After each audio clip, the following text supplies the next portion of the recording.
I'm one of the department chairs for the Recording Arts program, and I'm happy to be with you today to introduce 4 incredible sound designers that are all working right now for EA Tiburon.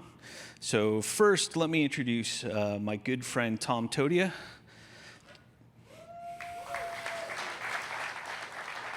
Second, we've got Jeff Villanueva, then Frank Scheuring, and then Mike Connor. Welcome, guys. Hello. Hey, Thank you. What's up, everybody?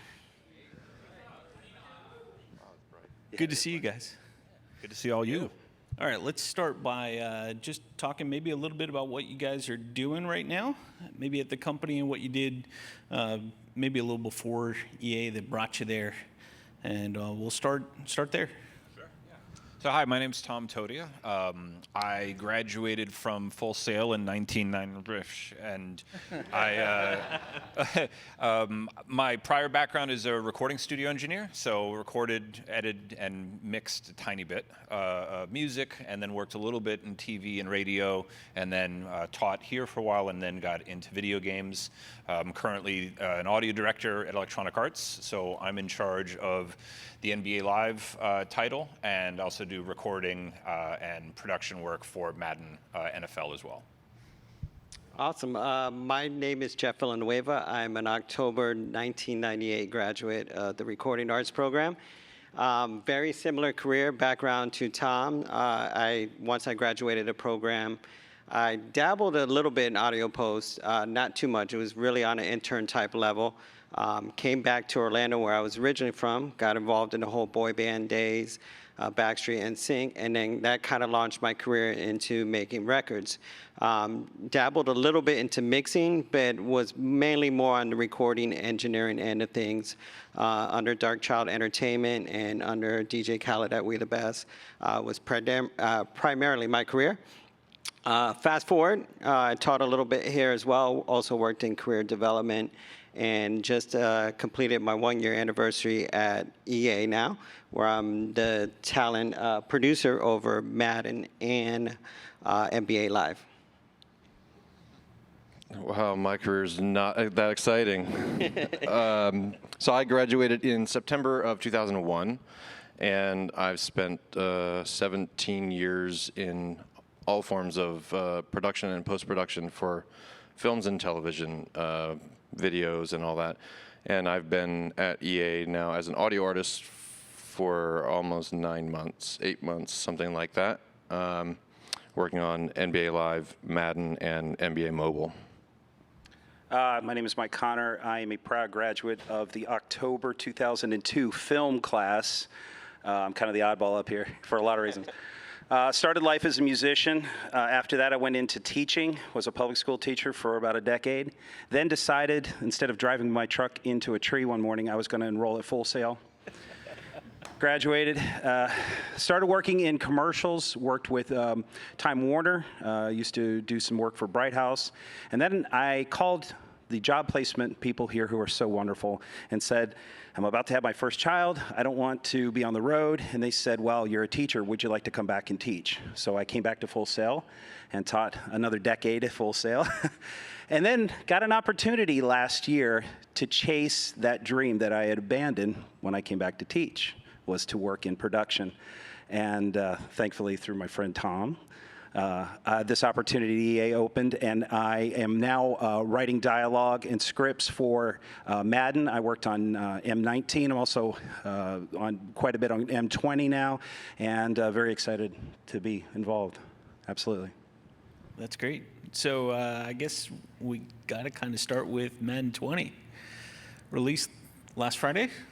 Yep. Who's got the game? Anybody have it? Anybody play it yet? I play it every day. Everybody else get out. So do we have any audio stories or features that we want to talk about? Audio obviously sometimes gets overlooked in the first reviews. Maybe we should talk a little bit about that. Yeah. I'll kick off. Real quick, for me, what's interesting about the audio portion with the commentary is that I kind of came into a system that's already been established. So our talent, Brandon and Charles, have been our main commentators in Madden now for 4 years, going on 5, I want to say. Going on 5. So what was interesting, I find myself at times, they're so great at what they do, not only professionally at EA, but even in their real world jobs, because these guys are commentating on college sports to actual NFL games. So I kind of question myself sometimes in the session, like, really, what am I doing here? Because every take is a great take. But what's challenging about that is to find the flaws in this guy. So it keeps me on my toes. They are able to take what they're seeing in the real world on a week-to-week basis within the NFL season, and we incorporate that into our game through what we call line content updates.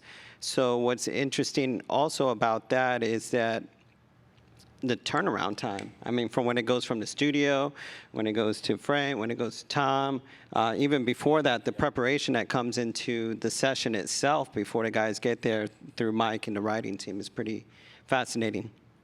Yeah, I could talk a little bit about how that works. So another writer, Ed Brady, who is, I call him Yoda. He is amazing. The guy has worked on so many titles, and he's just an amazing guy. Been a great mentor since I've been there. But basically what happens is we watch football on Sunday, all the football, and we're taking notes, and we're creating scripts. Because at 10 o'clock on Monday morning, Jeff's going to be there, and Brandon and Charles are flying in from whatever NFL game they were covering or whatever sporting event they were covering, and those scripts are ready. So we're doing a lot of, it sounds terrible if you're not a football fan, but if you're a football fan, it's a pretty cool gig. I get to watch football. And then we come in with the scripts, and then we start recording. So it's, by the time after it goes by us, then it goes down the chain. That content will be in the game by the end of Wednesday, I believe. They're getting it in by Wednesday. So when you're playing a player, I'll just pick up an NFL player like Joe Mixon, and you're running him, and he got a gain of 10. But last week, when he played the Steelers, he was held to 52 yards in the second quarter. Okay, well, where did that come from? How did it know? Well, that's because I was watching the game, and I go, wow, he got 52 yards. We're going to put that in there because that's a cool stat. Then we bring it in, the boys record it, then it goes down the chain. So that's how it works. Yeah, it's from the audio side of what we do, it's pretty amazing to watch the pipeline happen because I've worked on indie games, middle-sized games, large games. They're all a Herculean effort. If you're interested in game production in any way, any part of it, the team of people and the expertise that goes into it is pretty shocking to watch how quickly we're able to do it. But if you think about having 80, 90, 100,000 more lines of dialogue in any form of media that have to interact and play back and forth in an accurate way where it sounds like that was just written in real time live and not hear any glitching and not hear any breakups and just making sure they're mastered the same way, which we do all of this in-house. This used to be outsourced. We do our own mastering, our own recording. We have our own studios. So pretty much everything we ever did in a recording studio, we're doing now in a game on multiple levels. It's getting very advanced in the new kind of live service model where people want things you don't just want to buy the game, you want it to kind of live and breathe and update as often as possible. So the title of this talk is on making a career in game audio, and watching football every Sunday sounds like a pretty good start to a career. So far, so good. That sounds pretty fun. So, but that's one of the things I just want to say about writing. If I write a script, and this happened to Ed, the other writer, where Jeff will get them in there and they're hot that day, and they'll get through the script in 2 hours, and then Ed looked over at me and goes, "Well, it only took me 12 hours to write that." Because there is a lot of incubation. How many times can you say first down in 10 yards to go without saying first down in 10 yards to go? So you're thinking of the scenarios, the metaphors. And a lot of this, being a film grad, I had writing classes here, screenwriting classes with Dustin Lee, who's long gone, but he was a wonderful mentor, and I still think about him when I'm writing, trying to tell the story evocatively using language that it makes pictures in your brain when you hear it. So that's kind of where I'm going for and how it works. So it's pretty cool. And Jeff, how is it different producing the talent for a game like Madden than it was when you were in the studio? It's interesting for me not having a game audio background before landing this gig. I've managed to, oddly enough, because I'm crazy in my head, translate dialogue into musical notes for me. So for me, my biggest thing is to bring out the excitement in the game, make the user sweat a little bit because it's fourth down, and if they don't make this, 2-yard run, they're gonna have to give up the ball. So as the talent is delivering their lines, I'm hearing the tones, their expressions, the way they're hitting things, and I relate that to music. Snare drum hitting on a 2 and 4, maybe a little fill in between or something like that. So oddly enough, yeah, I think I'm crazy, but it's actually working out for me in that sense. And then I trust and rely on my clients, my commentary staff, to give me the basic facts, because I do try to keep up with the sports on a daily basis, but because I'm bouncing back between both games, it's very hard to memorize, 400 players in the NBA, another 150 in the WNBA, and then how many in the NFL. So that's how I'm kind of to be able to quote unquote, what we like to call, I think, fake it till we make it sometimes, at least in the beginning part when I was first starting out. Tom, you always have some comments about the fake it till you make it. Well, yeah, but never when someone, a counterpart, just said it on stage. No, I always, there's a line that I always give out because I've heard that so many times myself, and I totally understand it, the fake it till you make it thing. It sounds good as a sentence, right? And it makes sense because you always naturally, if you're intelligent, everyone in the room is, that's why you're here doing this, you're naturally going to doubt yourself. There's just no way not to. You're going to work in a field, whatever it is, if it's music, if it's games, films, any of the forms of media production that any of us have worked on, you're walking into a room where everyone in that room has way more experience than you do. There's just no way to compete with them, and you don't have to. So you don't have to fake it till you make it, is usually what I say, although in a way you do always. But when you just get out of school and you go to interview for your first job, the job that we have open to give you is looking for someone that's in your exact same position. We need someone just out of school. It's a contract position. We're not hiring you as the director. Everybody starts and works their way up the ladder. So you can have the confidence of knowing you're not there by mistake. You went to school here on purpose. You decided to do it. You decided to finish school, to get out, to graduate, to go to the interview, to have that conversation. You're exactly in the place that you're supposed to be at that moment. There's nothing to fake at all. If you come into an interview with me, and I do a lot of interviews, with an attitude like you're supposed to own this room, when you're in a room full of experts and you're on day one, that's a serious issue. So be totally comfortable with where you're at and don't think any less of yourself. Our industry runs on people that just got out of school, on people who have been doing it for a while. And every expert you meet is someone that went to their first interview also. So have confidence in that early stage and don't think of it in any sort of negative way, because every one of you are going to be learning just like all of us do every single day on the job. And there's nothing wrong with the spot that you're at all. We've been doing audio 25 years. I still feel like I have a million things to learn every single day. But if you love what you do, that's exciting, not depressing. Some people might think, oh my God, I've got so much to learn. With me, it's like, I get to learn so much. It's a great feeling, actually. When adding on to that, it's not just straight out of school. I changed careers, kinda. 17 years in, switching to doing game audio. When I walked in there, I knew nothing about implementing sound in games, but I was walking around going, hey, I don't know how to do that. Like, I wasn't saying, oh yeah, I got it. And then, I'm like, I don't know how to do that. Can you show me? And as long as you're honest and you ask questions and you're willing to learn, they don't care. Like, are you cool to hang out with? Do you know sound? We'll teach you the rest, Yeah, being cool to hang out with is, believe it or not, one of the most important things in an interview process. That's really hard to learn and teach, but it is super important. You can be awesome at what you do, but if you give everyone the vibe that no one wants you hanging out all day and drinking coffee and just talking smack with us, that's not going to work out either. So the more you can, it's counterintuitive, because the most nervous thing in the world is an interview. That's like the most overwhelmingly uncomfortable moment, because you're like, please just give me the job. Can we not do this right now? And it's hard to be relaxed in that moment. You just have to try to. Just take a deep breath and make people, realize yourself. you should be around. Oh, without it, yeah, definitely. All right, talking about interviews. So how do you get to the interview? We've got a lot of students here. They're getting started. What kind of skill sets do you need? What do you need to bring to the table to get in the room with you? So we can all take a quick stab at that. For everyone on this stage right here, you'd be an expert at something. You know, like Jeff, Frank, Mike, everybody here started at EA because they already had a bunch of knowledge in the topic they were being hired for. However, our industry runs on contract positions, starting positions. Some people think of contract positions as a negative thing.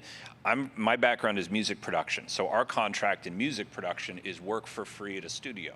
We did that. Everybody does that. That's how we start. In the game industry, our internships are paid, and they're paid fairly well for a contract position. So that's the first thing that's really good. The second thing is you just have to keep your eyes open. You have to apply for everything that you see and apply for it over and over again. We have up 4, 5, 6 contract positions every year just on my team alone, and we recycle those and they keep going. And a lot of people don't realize that if you apply for one and don't get that result, that same position, when it comes open again, apply for it again. There's nothing negative about repeated replies. I've had people actually tell me, well, I applied for it once, but I didn't want to be that person that just keeps coming in and in and in. No, that's the opposite of that. Apply every single time and make sure they know your name, get your foot in the door, and make sure you're prepared for that interview with relevant information. I've received sound design demos, you know, because I do sound design and recording, not the commentary stuff. The rest of my team does that, but it has to be relevant. If you wanted to go and work at a death metal recording studio, like that's your thing, that's who you are, it's what you know and love, but you end up applying to a recording studio that only does R&B and hip hop, and you send them your demo of all your death metal stuff. It's not going to go over well. That's not what they do. It doesn't mean anything to them. It feels like you're wasting their time. So if you're going to apply at EA, if you're going to apply at Bethesda, any studio, it doesn't matter what it is, or any recording studio or any film studio, study who you're applying to and let them know you care about them and want to be on that team. I love Call of Duty, you know, so I'm applying to the Call of Duty team, and I know your games, and I know what you do, and I love them, and I want to show you how I can bring something to your title. I get sound design demos for NBA for people who make things on World of Warcraft. And I'll look at the demo, and at the end of it think, what was this? Oh, that was my demo for World of Warcraft. I make a basketball game. This has zero relevancy to anything that we do. It's not even in the, better not to send it at all and just say hello and interview than to send something that means absolutely nothing. You know, so that's my quick bit of advice. Focus, be yourself, and repeatedly contact. I contacted EA 4 times before they gave me a contract, and then I did multiple contracts before I got a job and then became director. So it doesn't always happen immediately. For me, it's about experience, and obviously not the experience that, 20 years you have to have coming out right out of school. It's about getting experience in anywhere and everywhere that you can. 9 times out of 10, like, I'm not saying not to set your standards high, but 9 times out of 10, you're not going to land that dream company gig your first time out. There are some exceptions and so forth, and what I say about that is not to get discouraged. So if your first company that you sign up for, like, oh my God, I want to work for EA, and it doesn't work out the first time, but you've got another, studio in Dallas or somewhere else that wants to give you that opportunity, that's your moment to start building that experience. So then next time when you do apply for EA, you're coming in with a little bit, more weight on your shoulders and feeling more confident in your role.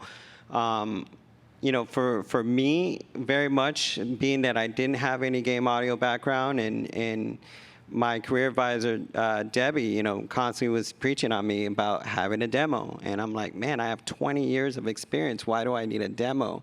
And it's because I haven't worked in that field. And to Tom's point, you want to tailor your resume, your demo towards the job that you're applying for. It just happened to be in my case that it was more, because I had so much experience in vocal production and tracking and stuff like that, I was able to translate it into commentary.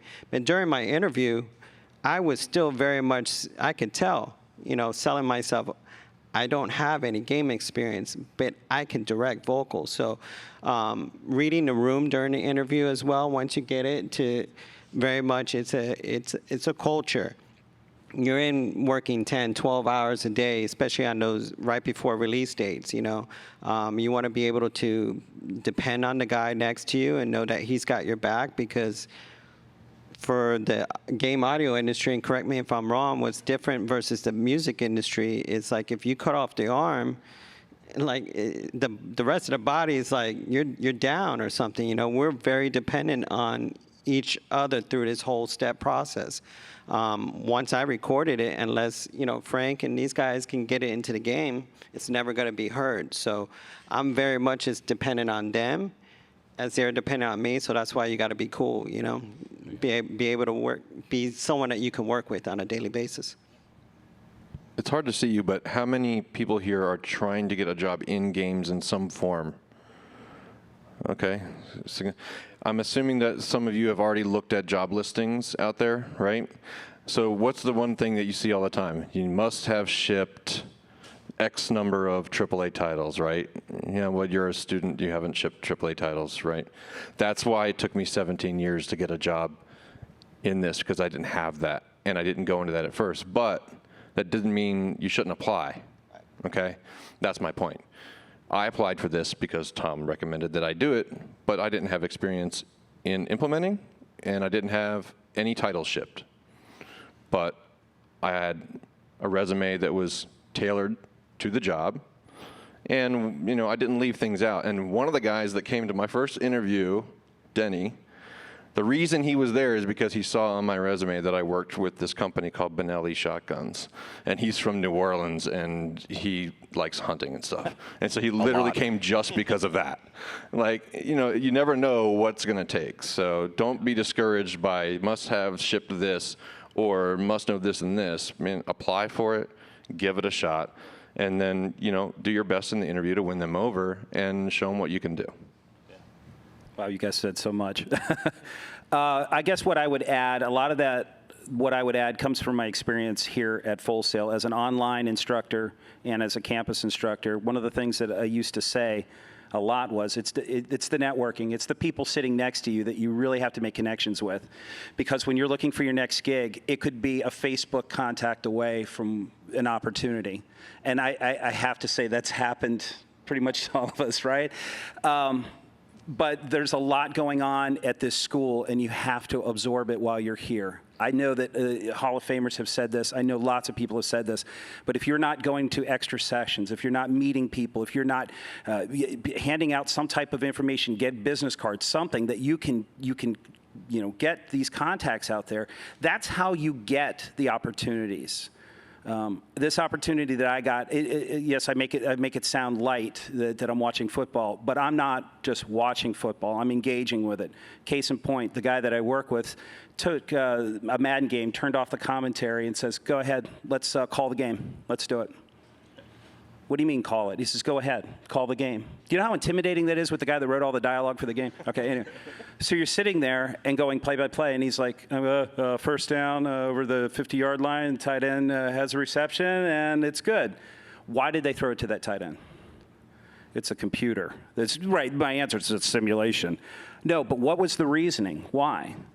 He says, "Tell me about what's going on in the defense." Well, it's a cover two. Okay, I've got a safety back there. He dropped the safety. Safety's going in deep coverage on the outside, so now that there's a hole in the zone, that's why. And he goes, "That's where you have to think." So I had to engage in a different way. So he's teaching me how to rewatch. I'm from Pittsburgh. If anybody's from Pittsburgh, we're a football city with a drinking problem. Football is in our DNA. I just got back from training camp. I was watching the Steelers and doing all kinds of stuff. So I'm a huge football fan. So it was already, the passion's there. So I brought the passion to it. I love stats. I love fantasy football. I do all of that crazy stuff. But the one thing that helped me was the opportunity to live this little fantasy of mine of being involved in this game. And that happened through a connection through this university. So I can't stress that enough. That's the most important thing that you're doing here is meeting people who are going to help you, and you're going to be able to help them. So don't ever forget, Full Sail is a chain, and you are a part of it. I graduated back in 2002. I still talk to people that I graduated with quite often about their opportunities. And we're all excited for each other, and if anybody's looking for help, we reach out to each other first, and that's what you need to do. So. Mike, you talked a little bit about being an online instructor for a little bit. Yeah. I wonder if you could talk a little bit about making those connections if you're not here on campus. Yeah. Again, I was a course director in music production for 4 years, and what a wonderful experience, because I met people all over the world who were on their couch but wanted to be here really bad. And they would reach out, and they were so excited about what we were doing. One of the things that they would say, the opportunities aren't going to come to me. I'm in my hometown. But in a way, what you have to do is you have to get them to say, okay, well, you've got opportunities in your hometown, right? There's a studio, there's a television studio, they're doing live production. There's got to be people who are coding somewhere. I think it's no secret, guys, right? You got audio guys, you got to code. You got to start looking at that. I think that's the way things are going. I think that's key. So I think looking locally for opportunities, trying to get out there and say, well, okay, I'm not in Winter Park, but what's in my backyard? What's here? Because all it is a phone call or an email and saying, hey, I'm a local college student. I would love to come down and see some production. Would you mind if I was a fly on the wall? I don't think there's any professional in the world. There might be the wrong time, but they would definitely give you the opportunity. And that's what I tried to tell them. Find the opportunities. Yeah. Well, and there's also networking events through various industries, and Full Sail hosts at least regional events, like once a quarter or something. It bounces around. I might be off on that, stat, but Full Sail does have events for grads and current students that are online or whatever in various parts of the country. So pay attention to that stuff as well, because networking is one of the most important things you could do. Yeah, and to add to that, just because you mentioned online, my first gig that my partner Chris and I got doing games was online. So it was pure online networking. And I had decided, I read that games were headed towards a $100 billion a year industry. So I said, oh, you know what, I've been a game nerd since probably before any of you were born. When the ColecoVision came out, that was my first game console. You have to look that one up. And I've been playing games ever since. I love them, but I also love music and production. So one day I said, we could do what we do in music studios. I could just do it for video games. That would be cool. Look how much money there is there.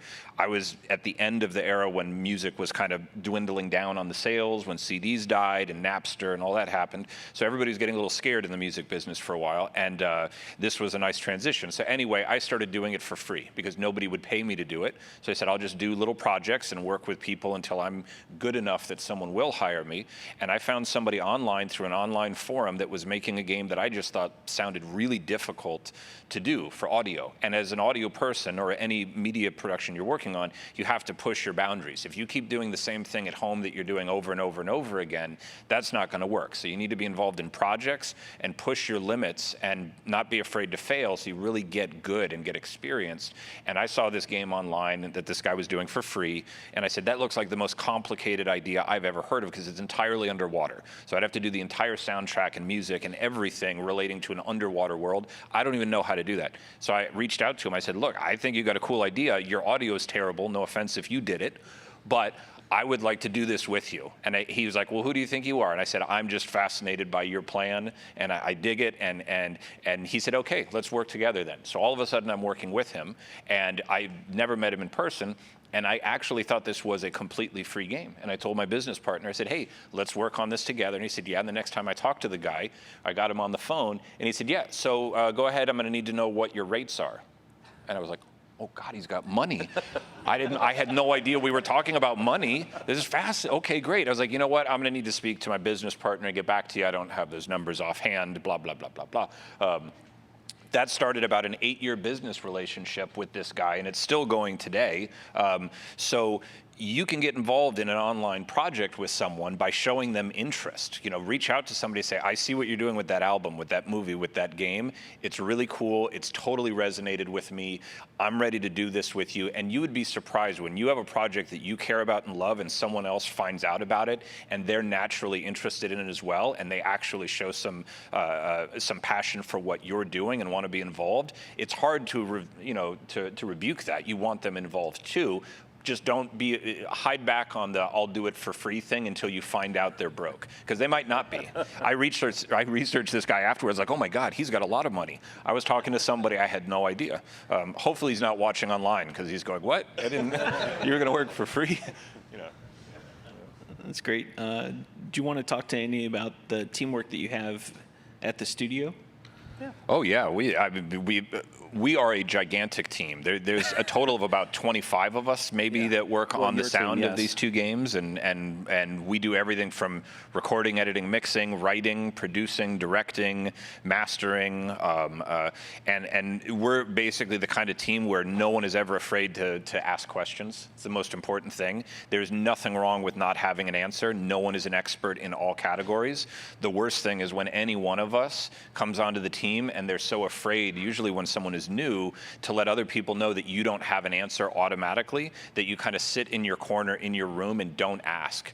And the problem, because it's a collaborative project that we do, the problem gets bigger and bigger and bigger until now it's everyone's problem. So he's telling me, you're not doing anyone any favors by hiding and pretending you have all the answers. Immediately come out, put up the flag, oh my God, does anybody know how to do this? Will you come over and help me? And no one ever says no to that, or the rest of us would pounce on a no in a heartbeat. Yeah, I was just going to add, I'm sorry, Frank. Okay. I was just going to add something. Probably the most attractive thing to people who are hiring is humility. You can't come in knowing everything because you don't know about their business.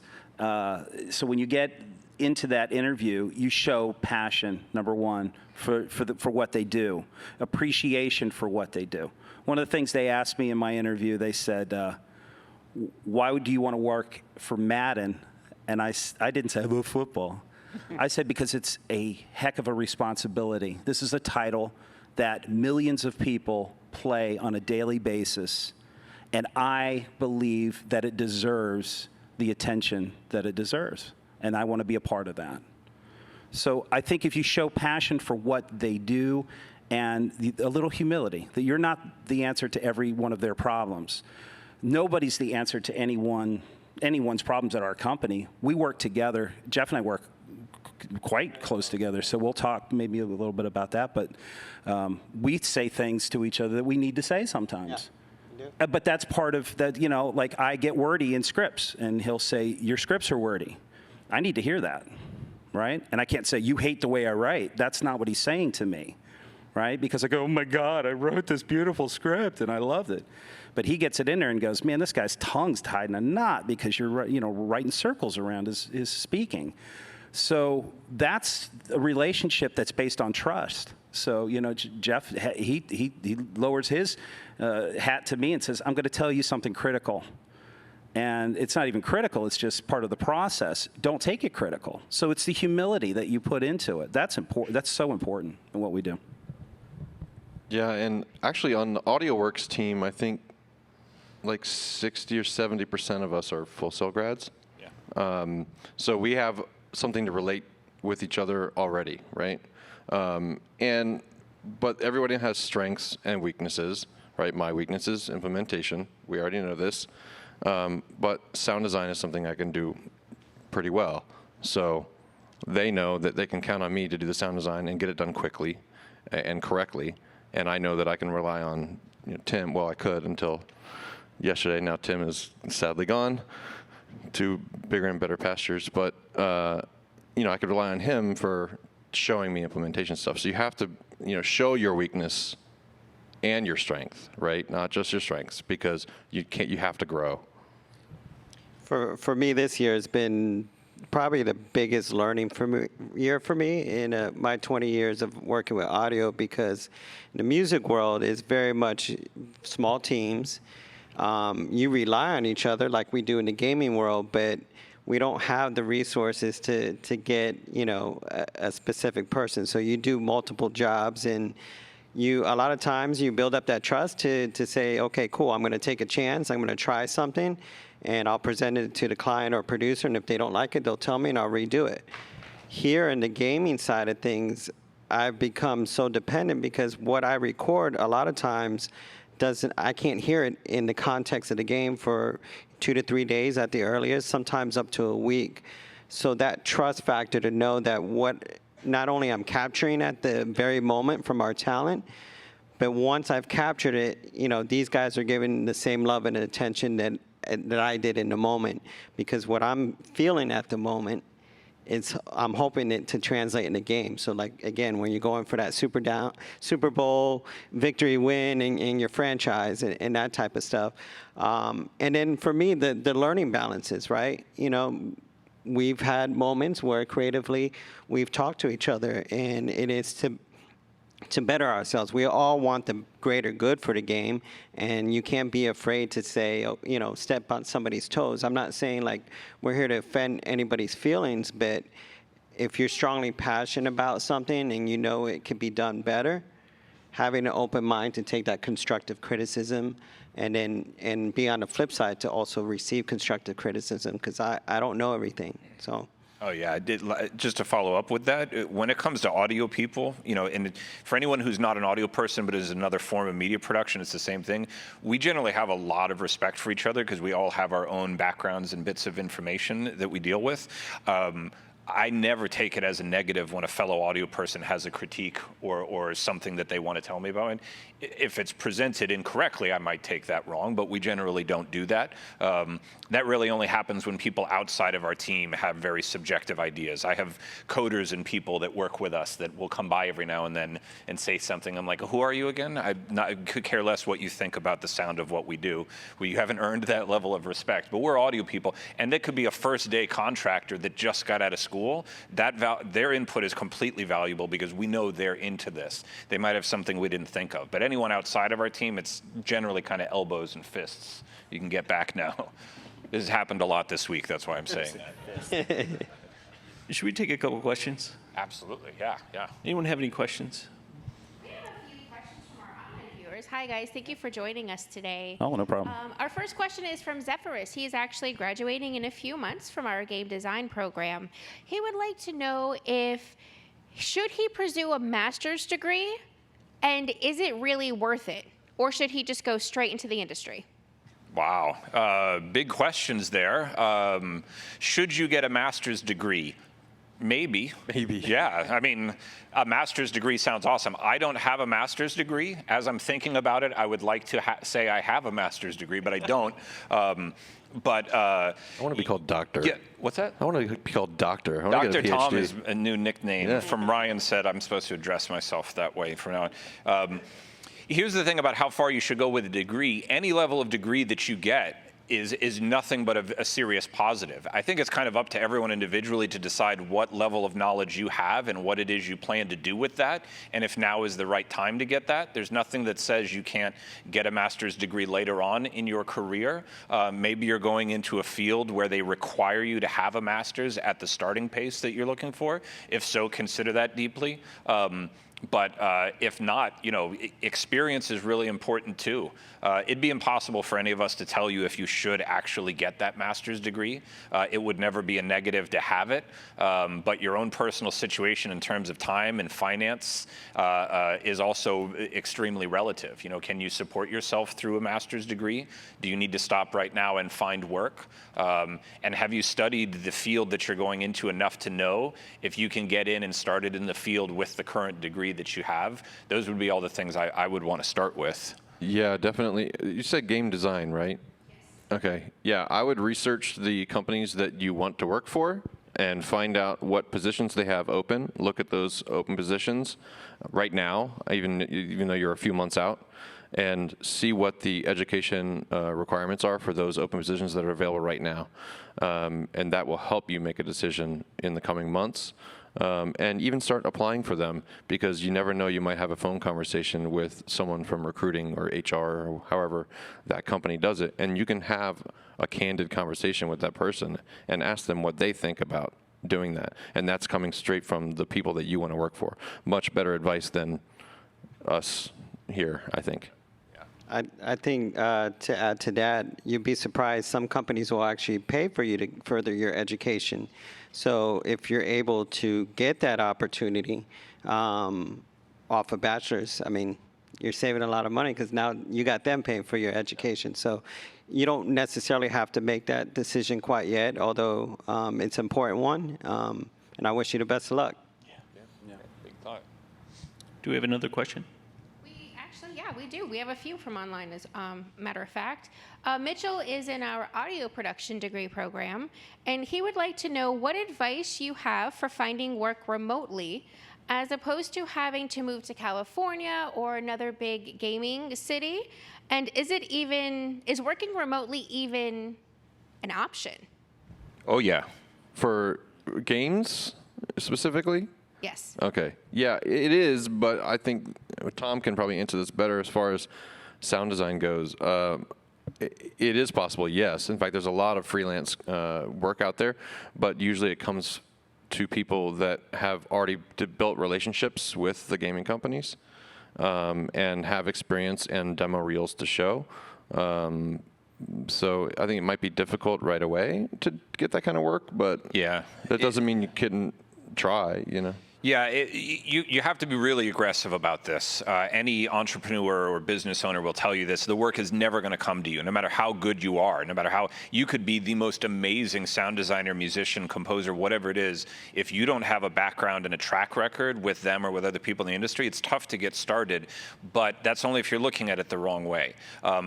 Apply to jobs for contract and remote positions and ask them, is there remote work that you have? Sometimes you really have to start with very simple tasks in order to build up that trust level. I spent, my partner Chris, who's actually here, we spent years working with EA before we moved on to bigger contracts, doing work I had no interest in doing, which was cutting dialogue.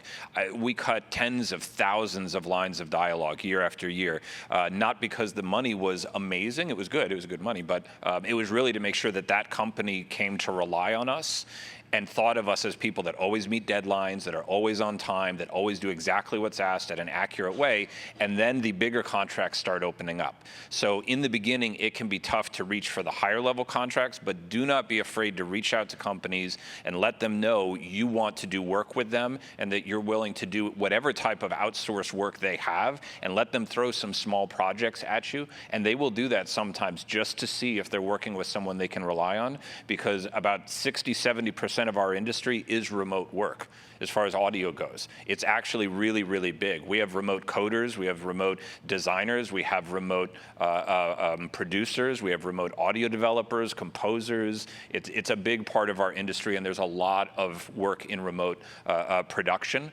You just have to really canvas it and take finding it as its own job. Don't be afraid to hit up every single company in the world and ask them. 50% of them will never even reply, so don't worry about them. But you have to blanket everybody and do it in a very organized, systematic way. And then eventually people are going to say, how'd you get those 3 contracts? They're not going to know you spent 100 hours with a spreadsheet contacting every company in the world. You got the work because you did the work and they didn't. It's a very simple formula. And when you send those emails, please use spell check and put your name and contact information on the email. Thank you. Yeah. How about anyone in the audience? Someone's going to bring you a mic. Oh, you got it. I'm a former student. I'm a current student. I'm a former recording art student. Tom was my teacher. Yeah, I remember my you. teacher too. And I've been producing music for a long time, but when I took your class, I changed my mind completely for what I came to the country for. And I want to be a sound designer now. I've been trying to do that, but I do it kind of as a hobby. Right. I'm still afraid to present like all the demos that I have, but I'm 2 months from graduation. I've been looking at places to work, and the company you're working for is one of the main companies that I fell in love with. I want to know, how do I pursue to convince all the companies to hire me as a new outcomer? Yeah, so great question. First, remember that you are applying for the job that is applicable to you and that makes sense, so have confidence in that. Do not sweat that. You're not applying for audio director position with no experience, but none of us can do that. You're applying for a contract position that requires your amount of information. Don't be afraid to show off your work, but also be really critical of it. Remember, most of us are not really concerned with seeing all of your work, just what you think is the very best representation of your work. And that's really confusing in the beginning, because usually when you make a demo, the natural desire, and teachers will probably tell you this here, the natural desire is to put lots of work in there to show that you've done lots of things because you're busy. Resist that urge. Make your demo one shining moment that you think is the top-notch thing you've ever done. Because what you're doing is showing us what you consider to be quality. This is what I consider to be worthwhile and worth your time. And it doesn't matter how long it took you, or if you have 1,000 other files behind it, this is your representation of quality work. And if you're capable of doing this at home or outside of the studio, you're capable of doing this times 1,000 inside the studio. But if you show off too much work and some of it is just not up to par because you want to show you have a lot of it, that's really dangerous. In the music business, we would get that all the time, where people would send you a music demo, and it's got 19 random tracks on it. A demo is 3 songs, that's it. And we usually don't even listen past the first 30 seconds. If it doesn't grab your attention, if your head's not nodding right away, I'm not gonna listen to all 3 minutes because it's just not interesting you. So you wanna get somebody's, this is a sales pitch. It's not like your entire catalog of work. So make it short, make it sweet, make it high end, and make it very relevant to what you're applying for. And study the job description really carefully. If in the job description it says, we want you to be comfortable with using Pro Tools and Word document, and whatever it says right there, that's not a suggestion. We mean that very seriously. So even if you're not an expert in one of them, make sure you acknowledge back to us, you know what this job is, and you're completely prepared for this list of requirements, and you've studied it carefully, to the point where if I asked you right now, you could name the 10 things on that list off the top of your head without even looking at them. Like, that's how carefully you're looking at it and how seriously you're taking it. Because the truth is, when we interview somebody, I do a lot of interviews now. I go through so many interviews, and what a lot of people don't get is there's no way for me to know if you're a good hire in that interview. There just really isn't. We're guessing. I can say I think this is a good idea, but until you're with us for a few months and I've seen you work, I'm not going to know if this was a good idea or a huge mistake. All I've got is 30 minutes to talk to you in a room and get an impression if I think this is a smart move or not. And the only way for me to do that is to judge how you're behaving and how you're acting. If you come into that room insanely over-prepared, there's no such thing, that tells me a little bit about who you are and how you handle yourself. So if you walk into that room with your eyes open and smiling and like, I'm happy to be here and I know what you do, and ask me any question because I'm ready to go, that's the best preparation you can have. I've honestly hired people with no demo at all that just came into the room and were just ready for the conversation, above people who had demos that were pretty good. Because like, honestly, that demo doesn't necessarily mean you're gonna be a great member of the team anyway. Doesn't mean demos aren't important, I'm not saying that, but your presence and your ability to remember why you're there and what's going on, the clarity of it is extremely important. Any other questions? Right here. Okay. Hi, my name is Elijah. I'm in recording arts. My question really has to do with the communication as far as in a workspace. So I guess this would be a good question because y'all have a big team as far as in your industry. So what would you say is the effective way to communicate with your teammates or whoever you're collaborating with, as far as critiquing or yeah, I guess that's the question, as far as like giving your advice or things like that. What is the effective way to communicate without coming off the wrong way? We start, not to before the idea leaves my head, not to hog the mic, but I want to start because this just happened to me yesterday, and I had to think about this, and we do all the time, and it occurred to me how to do this without coming across wrong. Although honestly, we all know each other so well, and you get to know each other pretty quick, that if you're just being yourself every day and people get to know you, as long as you're not being rude or insulting, if you're just bringing up something that you noticed and you want to talk about, you always have to read a room. There's every now and then where you can tell it's not a good day to come into my room and talk to me, no matter what it is. Just wait till tomorrow. Beyond that, I tend to now approach people, our partner Brian Watkins, who works on Madden for the cinematic stuff, we heard something that was a little confusing to me and us in one of the things, and rather than bringing it up, like, hey man, why did you do that? I just said, out of curiosity, heard this part in the game. And he said, yeah, and I was like, what was the thought process behind that? What did you do there, just so I understand it? And then he explained it to me, and I thought, okay, I wasn't thinking of it that way. Here's what I thought after I listened to it, and I just said it very plainly and simply. That wasn't in an attacking way. And at the end of it, he agreed with what we had thought, said, you know, I didn't even realize it went out that way. Thank you very much. I'm going to go and work on that right now. So if you say things in a calm way, with a calm voice, and just out of just making sure that you care about what the other person does, heard what you did, took the time to analyze it, wanted to speak to you about it, that's showing some consideration. I could easily skip over all of your work in the studio and say, yeah, not my problem. We do not appreciate that attitude at all. How is it not? If you notice it, it's not your problem, but it's your duty to speak up on our behalf. We do each like 10 million things at our job. There's no way we're going to nail every single one of them the right way all the time. We really need each other's input on that. On the other side of that too, seeking out criticism for your own work is good. So that's something I do almost every single day. If I'm working on designing sounds for the, Mutt card reveals in Madden or whatever, I'll walk down the hallway and grab Brian, or I'll grab, Ryan or somebody, say, hey, come in, take a listen to this. What do you think? And that's an open invitation for them to rip it apart. They're usually nicer than that, but sometimes. Yeah.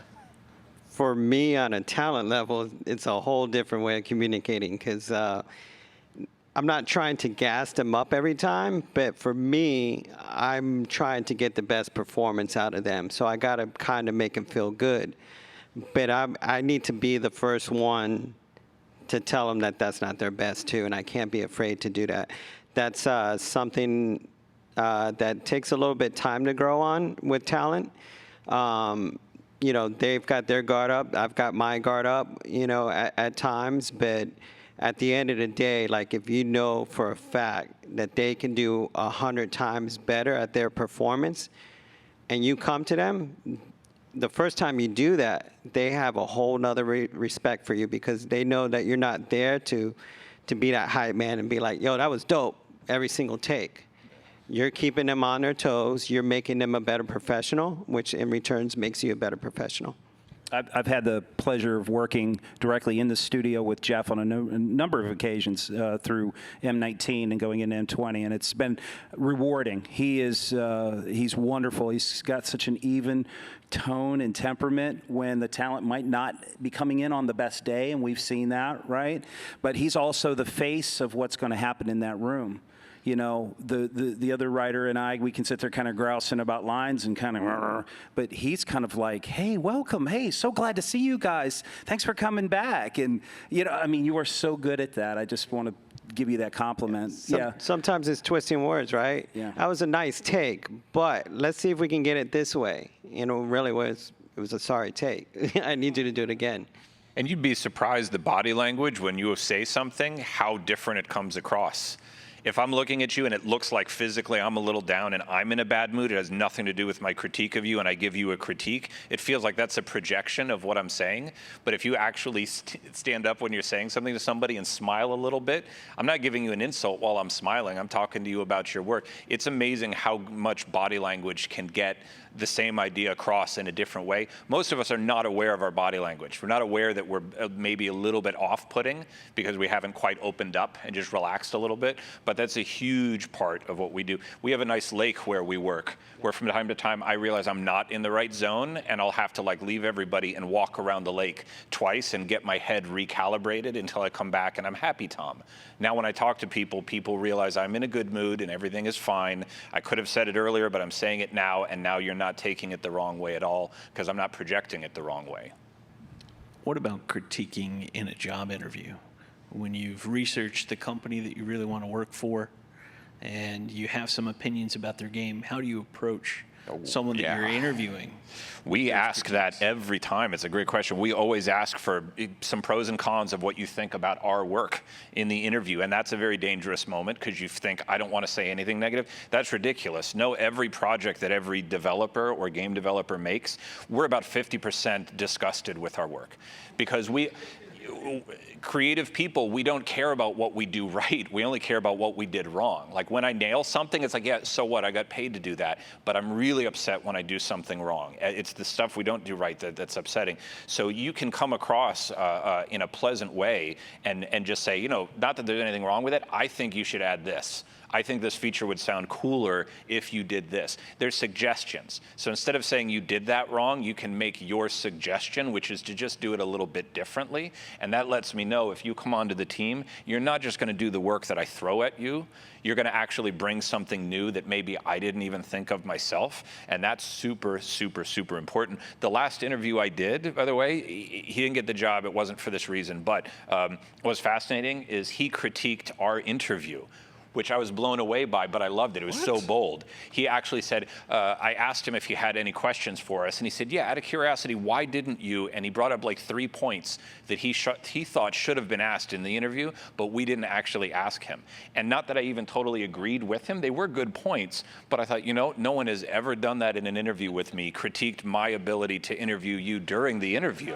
I was like, that's fascinating. That's amazing. It was amazing. And I told him, I loved that you are a critically crazy thinker, and that's what we need are critically crazy thinkers. But the job went to an internal person anyway, so that wasn't what hurt him. But yeah, learning how to give somebody critique is a big deal. Do it not as an attack, but as a suggestion of an idea that you have. Don't say something sucks. Yeah, I Say, didn't really like well, maybe I would do this to make it better or something like that. Yeah.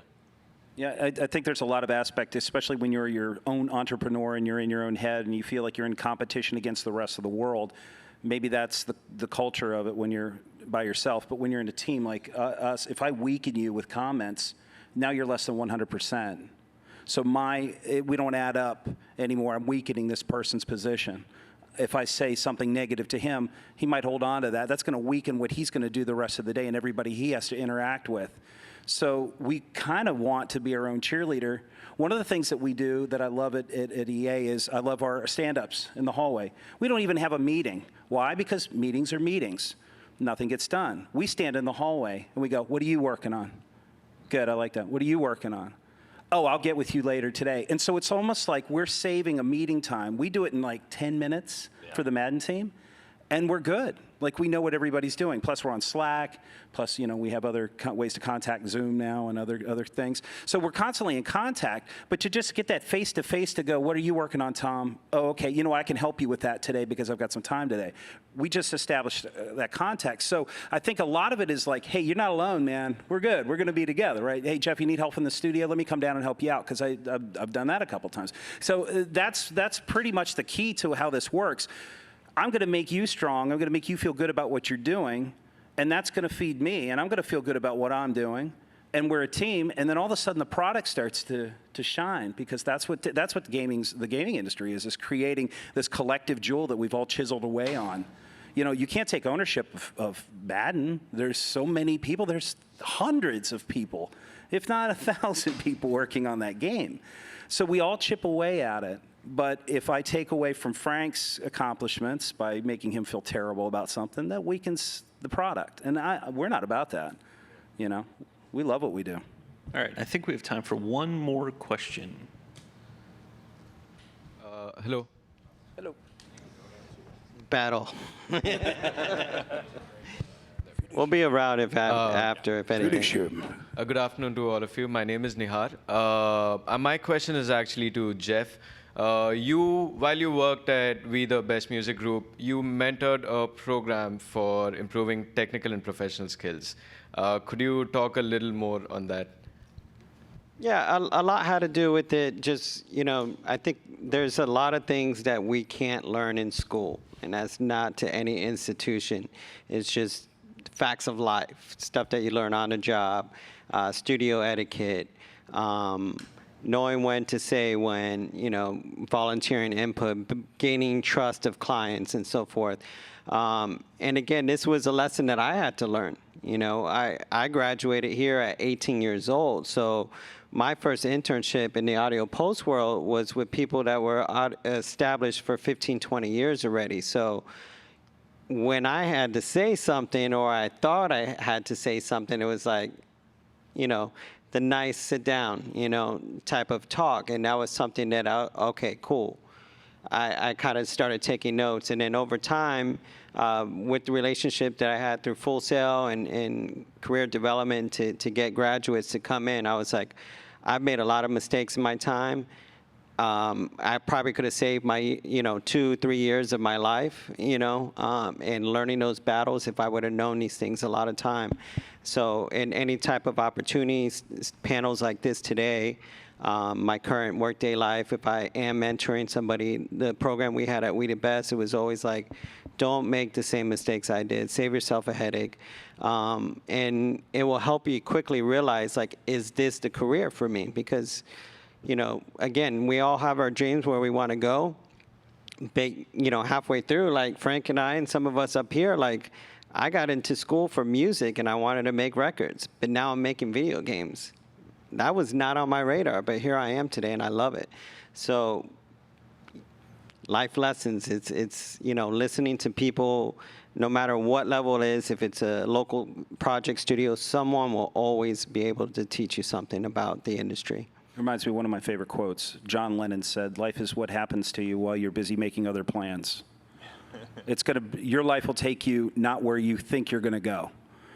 What you have to do is ride the river correctly. Just navigate it while you're in it, because there are opportunities that you're going to work in past our working careers that don't even exist anymore, emerging technologies, things that are out there. You just have to be open to the opportunity to it and just know that it's going to change. You are not going to be the person you want to be. You're going to be the person you're supposed to be. So there's just a difference. Thank you so much, guys. It was great.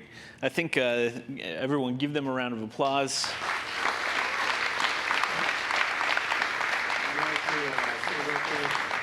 Hopefully I'm not stepping on anybody's toes, but on behalf of everybody here, thank you for your all's time.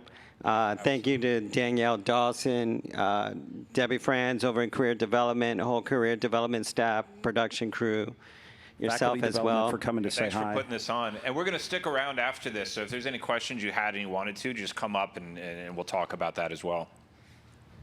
Thanks, guys.